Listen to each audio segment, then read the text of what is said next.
Hey there. Before we dive into today's episode, I'm so excited to tell you about the brand new NeuroAir membership, a unique nervous system support container where regulation meets real life.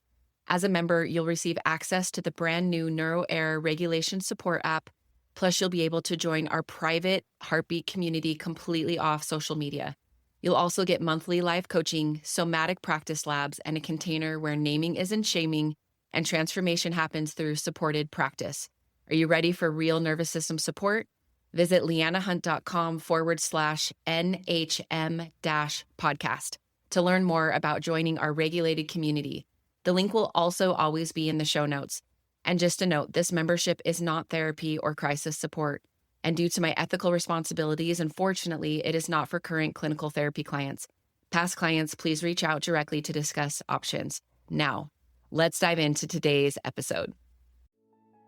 Welcome to the NeuroAir podcast, the show for cycle breakers, parents, young adults, and helping professionals ready to understand their nervous system through a generational lens, heal what isn't theirs to carry, and consciously choose what comes next.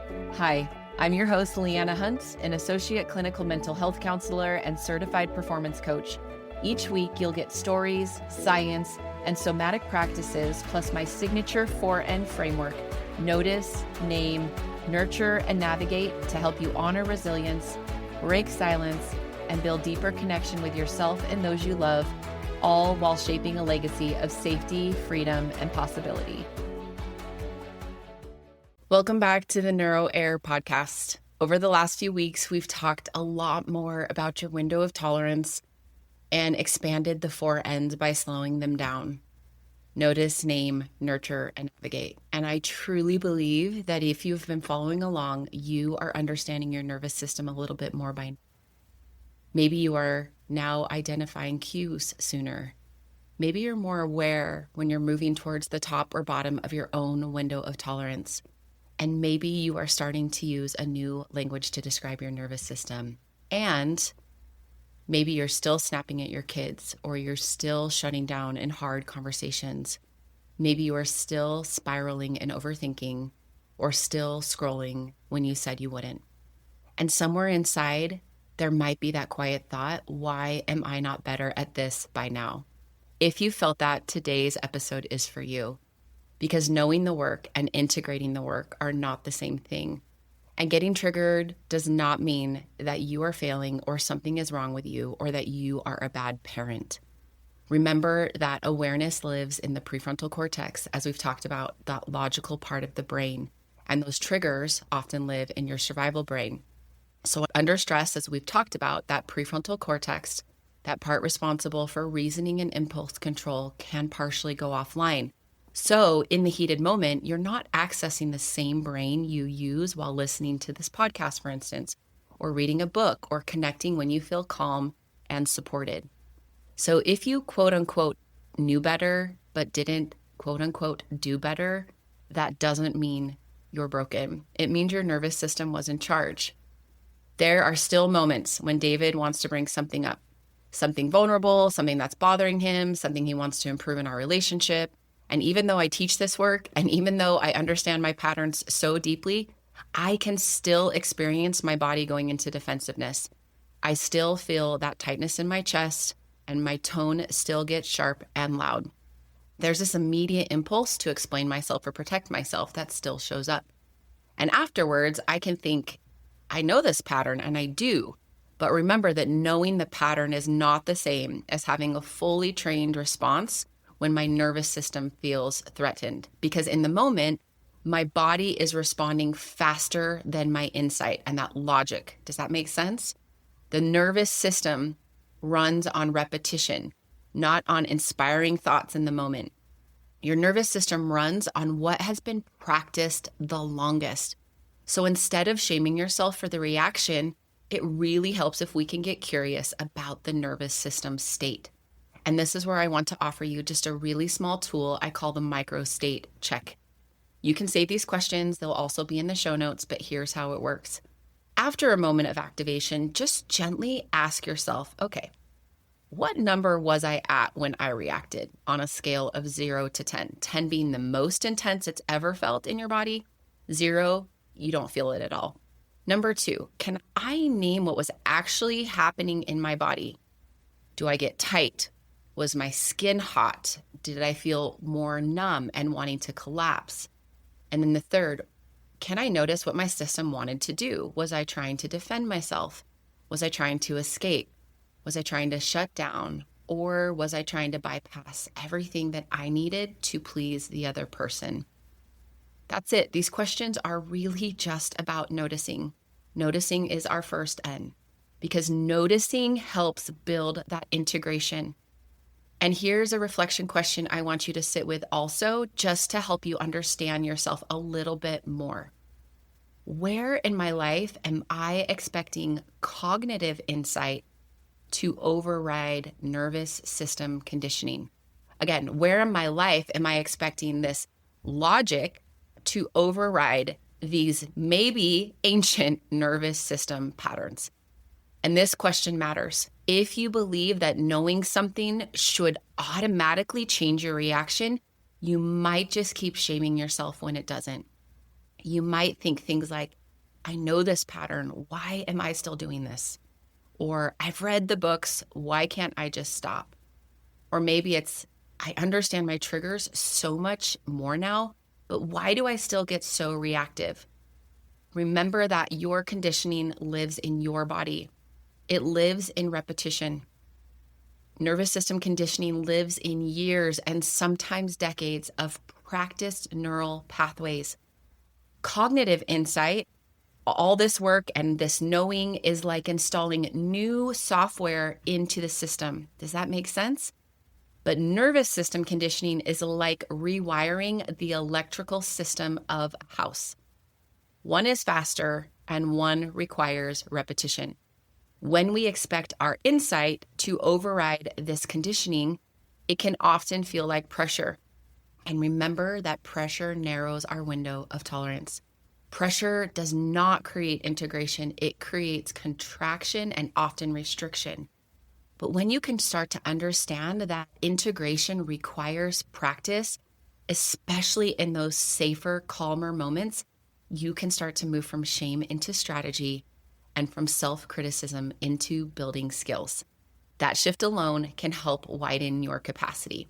So if you notice that you've been demanding immediate change because, again, quote unquote, you know better now, let this be your permission to be a little softer with yourself, and remember and remind yourself that you are rewiring, and rewiring takes repetition, and sometimes a lot of it. And this is where we can gently separate identity from our nervous system states. Because if your nervous system can override your insight under stress, then the reaction you have in the moment is not a verdict of who you are. Remember, it is a nervous system state, and there is a difference between who you are and the states that your nervous system regularly frequents. Why can't I say that? Remember that you are not your activation, and your anger is not your character. Your shutdown is not your personality, and your overwhelm is not your identity. These are all nervous system states. And a regulated person can still interfight.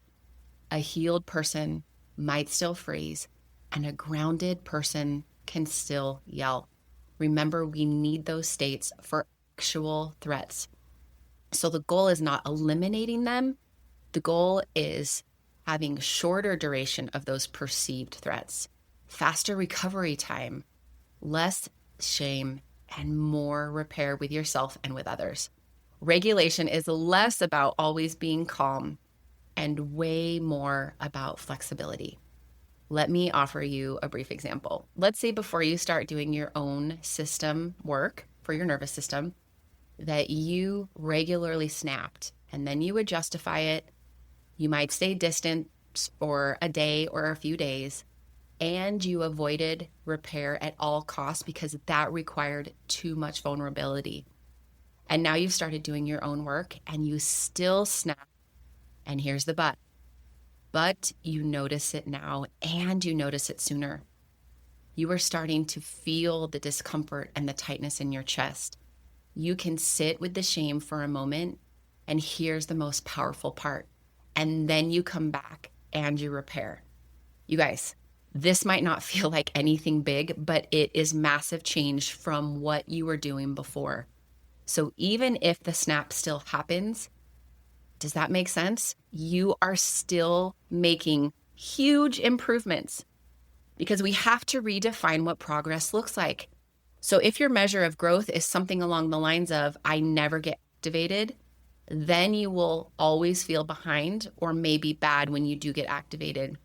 But if your measure can become, I returned sooner than I ever used to, this can help you change everything. Does that make sense?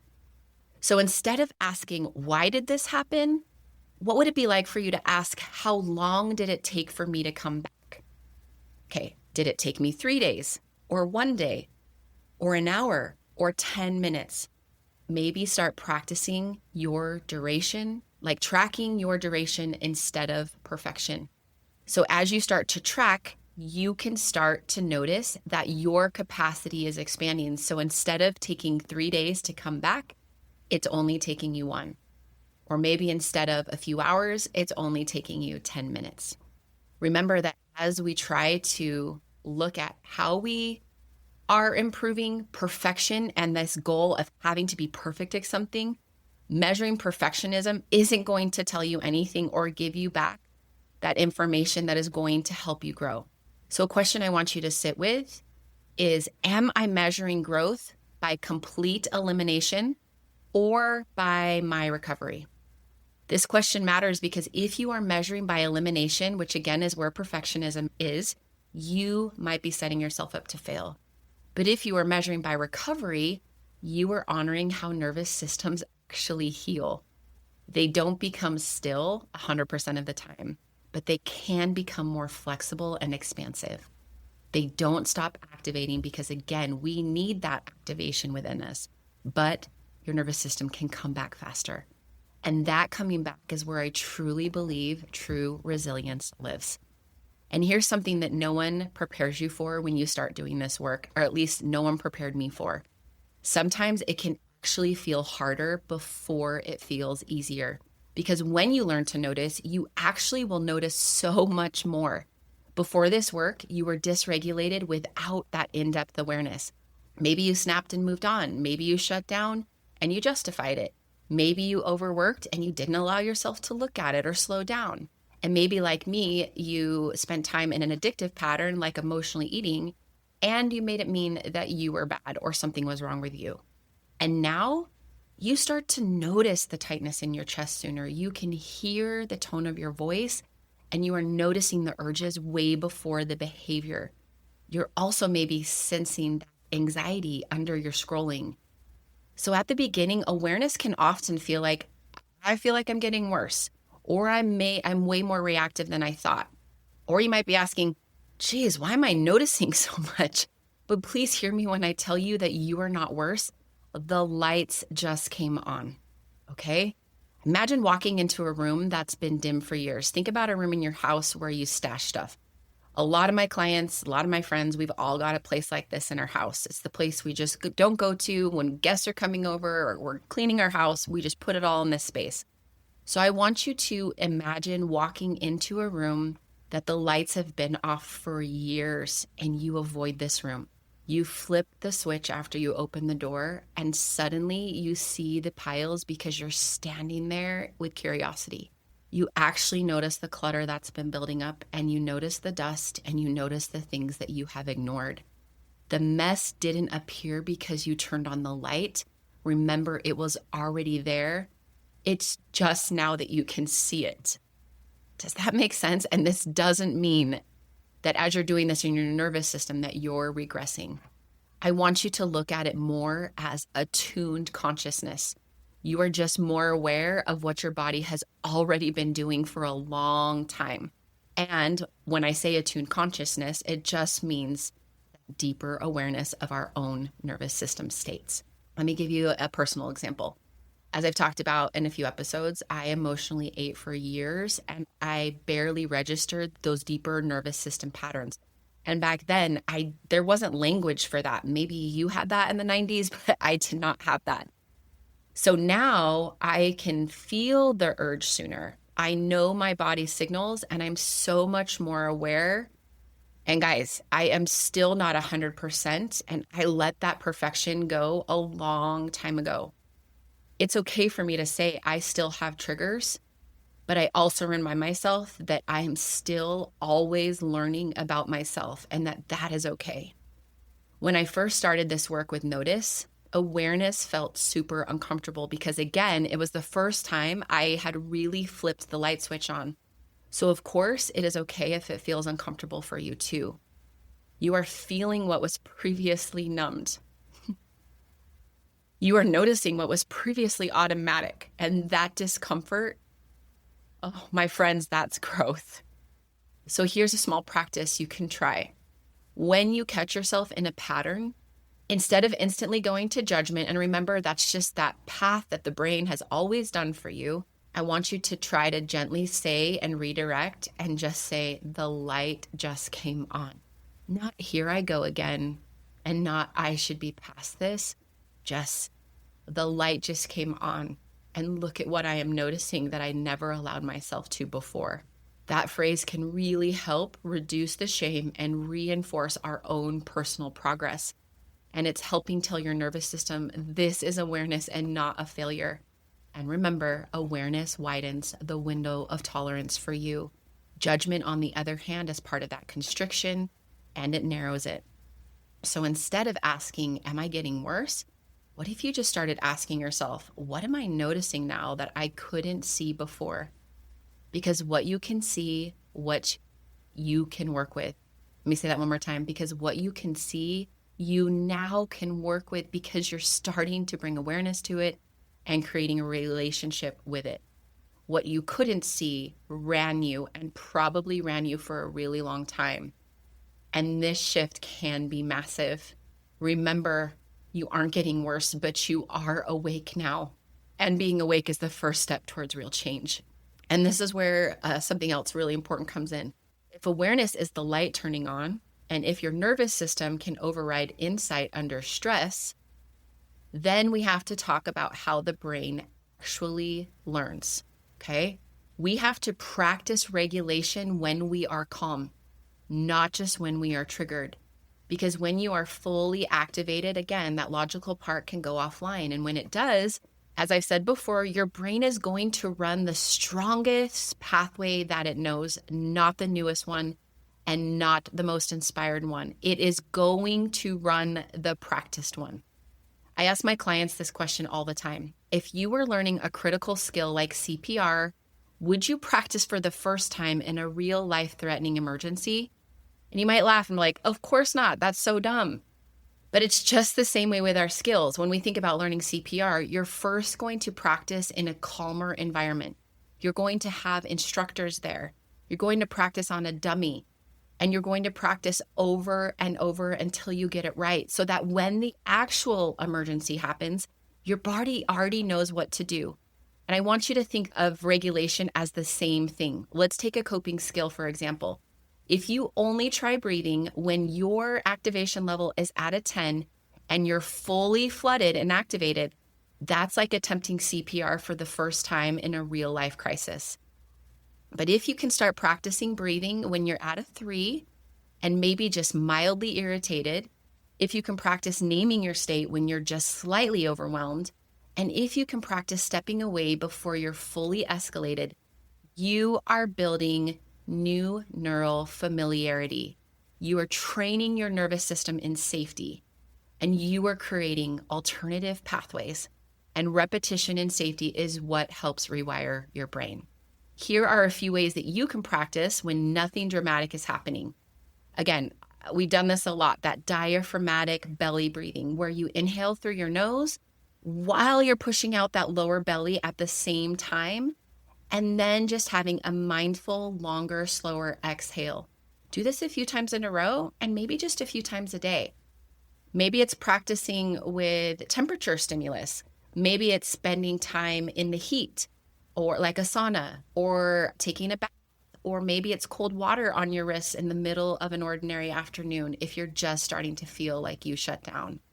Maybe it's just taking a 90-second pause before responding to a text. And sometimes I have clients use timers to help them take that 90-second pause. So instead of sending the text, they go to their timer app and just press start, set their phone down, go do something else, and come back, and then decide, do I want to send that text? Maybe it's doing something bilateral. Bilateral is working with both sides of your body, and that helps bring that brain regulation back online, where your logical and emotional brain can start working together. So an easy one and free is bilateral walking. Just getting outside, walking slowly. Maybe you need to walk fast, walking around the block, and then assessing what's next. Or maybe it's just one compassionate sentence in a mildly stressful moment, like, this makes sense. Remember, we want to practice these kind of skills and tools daily because regulation is not something you pull out in emergencies. It's something you have to train into your body. Here's a question for you to ponder on. Am I practicing regulation skills when nothing is wrong, or just trying to save them when I am already fully activated or shut down? If the only time you reach for tools is when you're drowning, of course it's going to feel hard or like they don't work because you haven't built the muscle in your calmer states. It's going to change through repetition when you feel safer and calmer. And there's another piece we have to bring into this conversation, because even if you practice when you're calm, even if you're aware, and even if you're doing the work, your window is not static. Even a wide window of tolerance is still going to shrink under stress load. And this includes a lot of things we experience as parents and just human beings, such as things like sleep deprivation, hormonal shifts, general life conflicts, social media overloads, blood sugar dips, maybe unprocessed grief, or just big life transitions. Your capacity can also shift based on what you're carrying and just what you're experiencing in your day-to-day life. So again, that reframe, instead of asking what's wrong with me, I want you to start to even get more curious, like, what's my stress load like right now? Does that make sense? Because those are two very different questions. When we sit in what's wrong with me, again, that can often create shame, self-judgment, and the other can help us have more information. Let me give you an example. Maybe you lost your patience today with one of your kids. And again, your first thought was something along the lines of, man, I should be better at this by now. But let's look at the context. Okay, you slept for 5 hours, which is not enough. You skipped lunch again. You had 3 hard conversations back to back, and you consumed 2 hours of high conflict media. If you start to look at that, you're like, man, I am carrying something emotionally heavy and multiple things that I haven't allowed myself to process or sit with. And you're like, this is because of my stress load. And remember, when our stress load rises, our capacity narrows. So here's something simple you can try if you are realizing that you are carrying a lot of stress. I like to call it a basic stress inventory. David and I call it our Sunday evening check-in when we do it together. And we also try to do this on our own. And it's helpful, again, to do this, not when you feel like you're in crisis, okay? So we try to do this once a week. Take a self-reflection. How was my sleep? What was my food intake like this past week? Did I move my body in healthy ways? What was my emotional overload like? Let me check my screen time. How was my digital input? And practicing this is not, again, about creating self-judgment. It is to give yourself more information, because regulation improves when our capacity improves. And capacity often improves when we can just respect and look back at the basics. Remember, you cannot meditate your way out of chronic sleep deprivation, and you cannot breathe your way out of a completely overloaded schedule. So sometimes the most regulating things that you can do is to reduce your stress load. Does that make sense? Here's a question. If you feel like you're carrying so much, something that you can ponder on. What is narrowing my own window of tolerance that I'm pretending doesn't matter? Is it my phone habits? Is it my lack of sleep? Am I skipping meals? Am I avoiding things in my personal life or at work? Am I trying to normalize a pace that's not sustainable? Because remember, when you ignore your stress load, you might find that you blame yourself for the reactions. But when you can start to acknowledge your stress load of your everyday life, you can start to create space for more self-compassion. And self-compassion is such a beautiful practice. And compassion is one of those things that helps us widen our window. Okay, so after everything we've talked about today, so much about awareness and practice and stress, noticing our nervous system states versus having it mean something about us, the real question becomes, what do we actually do when we get triggered? Because remember, those triggers are still going to happen. And so this is where something I live by comes in. Regulate, repair, rise, and repeat. I want you to think of this as a continuous cycle, as a way of moving through activation instead of being defined by it. Okay, so first is regulate. When you're activated, the first step is always safety. If your nervous system is at a 9, you don't need better words in that moment. You need a safer body. Because when the body feels threatened, again, those insights aren't going to land very well.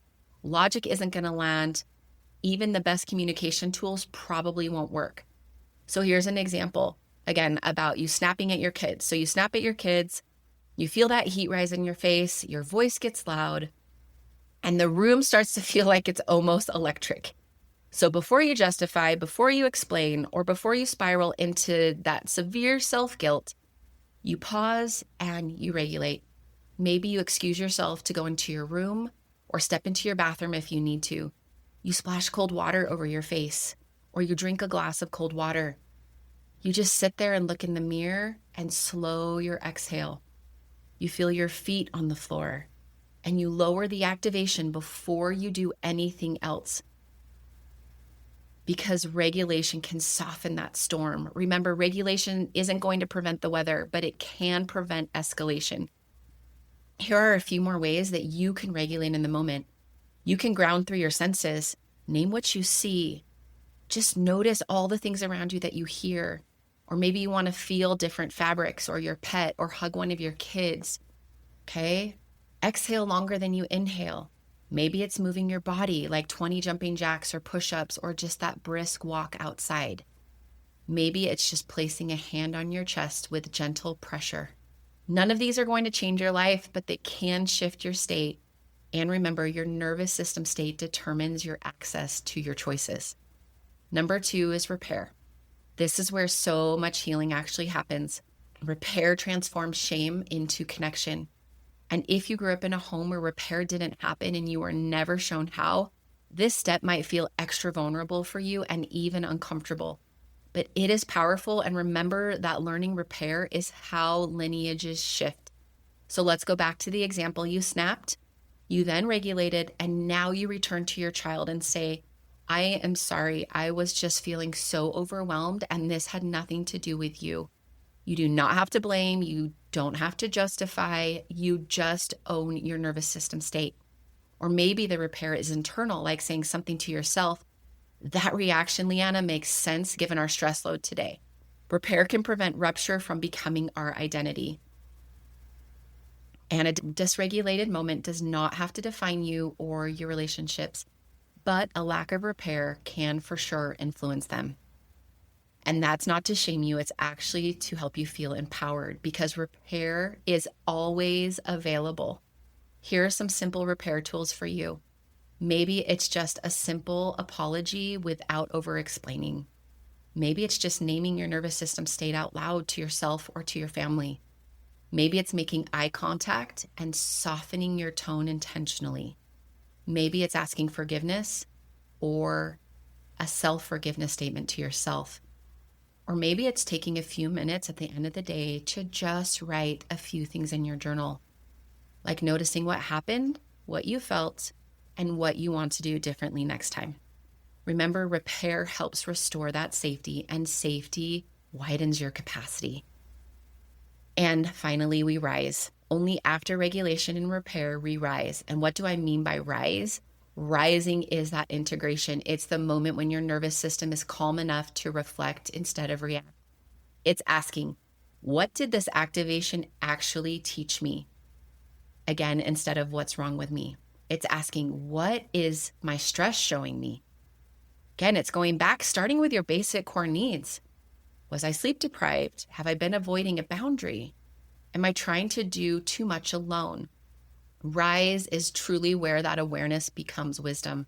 It's where our triggers can become some of our most profound teachers. So let's say this again. You snap at one of your kids, you then regulate, and then you repair with them. And then later, like maybe at the end of the day, you reflect. You're realizing, man, I've been saying yes too much. I have been avoiding conflict until I explode. I noticed this last week. I have not been eating regularly, and then I crash every afternoon. I will say it again because it's so important. Remember, awareness is what helps ultimately lead to change. Way more than shame or self-attacking ever will. Maybe for you, rising looks like setting a boundary you've avoided. Maybe it's reducing your schedule by just one thing. Maybe it's deleting an app that's dysregulating you. Maybe it's scheduling therapy. Maybe it's setting timers so that you remember to eat lunch. Maybe it's going to bed even just 30 minutes earlier.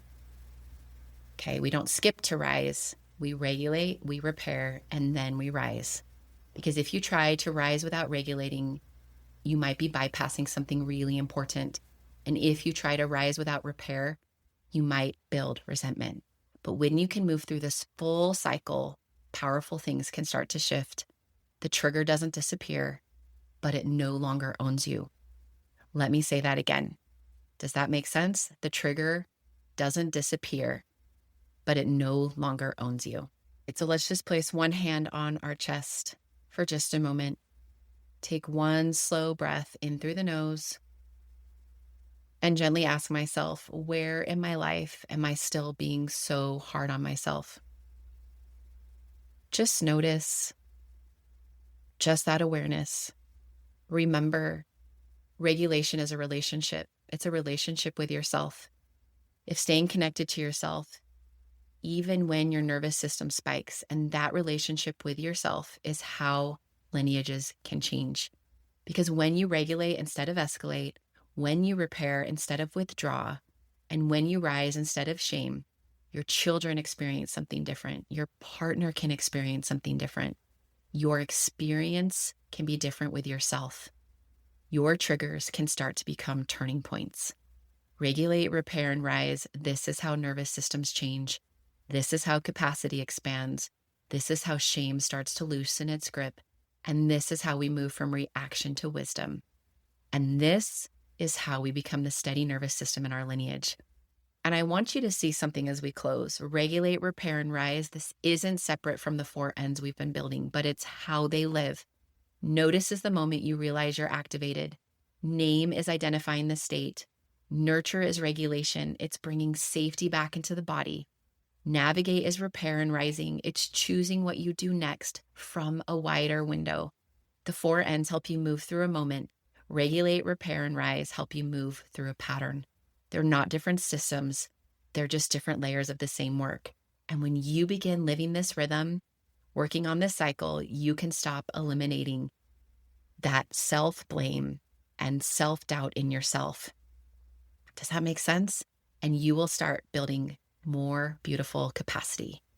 Hopefully you'll stop asking, why am I still like this? And you will start asking, how do I move through this? And these small shifts alone can help change so much. So until next time, make it a beautiful week. Can't wait to see you guys on the next episode. Bye, guys. Thanks for joining me on the Neuro Air podcast. This work is about honoring resilience in yourself and also those who came before you, all while finding freedom from what was never yours to carry. With the help of stories, science, somatic tools, and the four ends, notice, name, nurture, and navigate, you have a path toward deeper connection with yourself, your loved ones, and the legacy you want to pass on. If today's episode spoke to you, share it with someone who's ready to step into this work too, and follow the show so you never miss an episode. Remember, you may not have chosen what you inherited, but you can choose what comes next.